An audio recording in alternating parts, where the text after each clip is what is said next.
దేవుని పరిశుద్ధ నామమునకు మహిమ కలుగును గాక.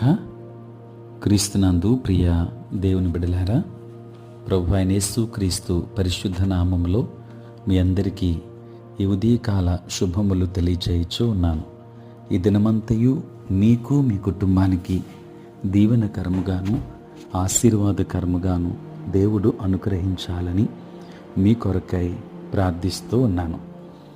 నేటి దినం కొరకు ఏర్పాటు చేయబడిన దేవుని వాక్యము కీర్తనల గ్రంథం 119వ సంకీర్తన 73వ వచనం. నీ చేతులు నన్ను నిర్మించి నాకు రూపు ఏర్పరిచెను.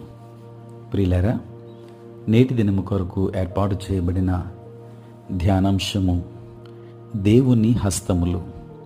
ప్రియులారా, దేవుని హస్తాల్లో మనం భద్రపరిచి బడి ఉండటం ఎంతో అద్భుతమైన విషయం.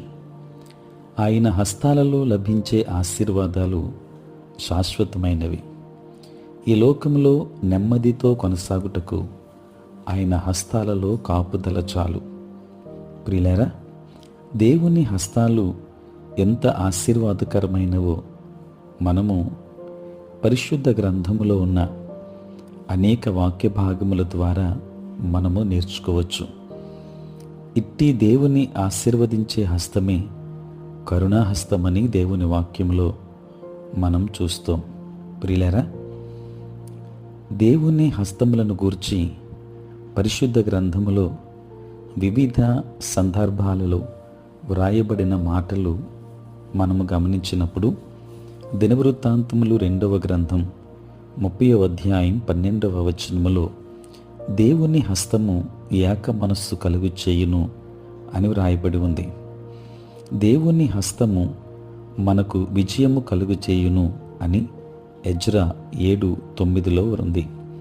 దేవుని హస్తము మనలో ప్రజ్ఞ కలుగు చేయును అని ఎజ్రా 8వ అధ్యాయం 18వ వచనములో దేవుని హస్తము మనలను యోగ్యమైన కార్యములకై నడిపించును అని నెహెమ్యా 2వ అధ్యాయం 18వ వచనములో దేవుని హస్తము పడిపోయిన స్థితి నుండి లేవనెత్తెను అని 37వ సంకీర్తన 24వ వచనములోను దేవుని హస్తము మనలను పోషించును అని 104వ సంకీర్తన 28వ వచనములోను దేవుని హస్తము మనలను స్వస్థపరచును అని మత్తయి 8వ అధ్యాయం 3వ వచనములోను దేవుని హస్తము మనలను నిత్య జీవముకై భద్రపరచును అని యోహాను సువార్త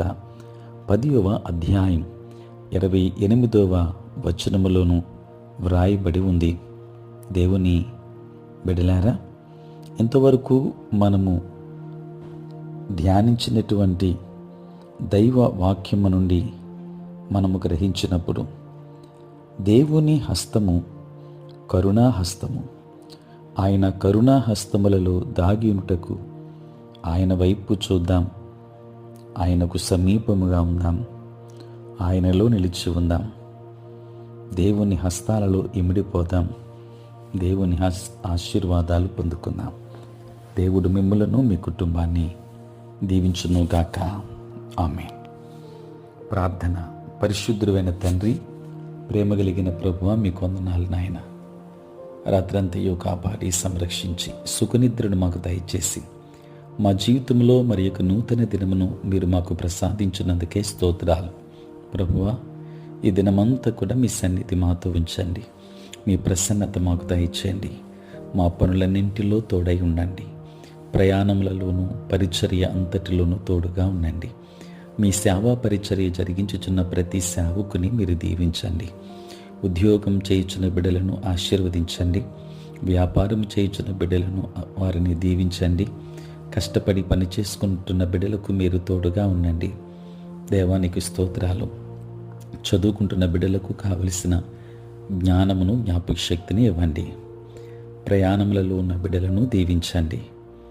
తండ్రి, దూరదేశాలలో దూర ప్రాంతాలలో ఉంటున్న బిడ్డలను మీరు జ్ఞాపకం చేసుకోనండి.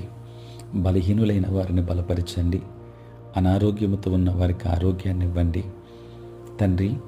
రక్షణ లేని వారికి, మారు మనస్సు లేని వారికి రక్షణ, మారు మనస్సును అనుగ్రహించండి ప్రభువా. అనుదినము కూడా ఈ ప్రాతకాలపు ధ్యానములు వింటున్న ప్రతి కుటుంబాన్ని దీవించుమని ప్రార్థిస్తూ ఉన్నాను తండ్రి. నేటి దినాన పుట్టినరోజు మరియు పెండ్లి రోజు జరుపుకొనుచున్న బిడ్డలను దీవించి నూతన ఆశీర్వాదములు మెండుగా వారి మీద కుమ్మరించుమని యేసు నామములో ప్రార్థించి వేడుకొనుచున్నాము తండ్రి. ఆమేన్. తండ్రి, కుమార, పరిశుద్ధాత్మ త్రియేక దేవుని దీవెన సదా మీకు తోడై ఉండును గాక. ఆమేన్.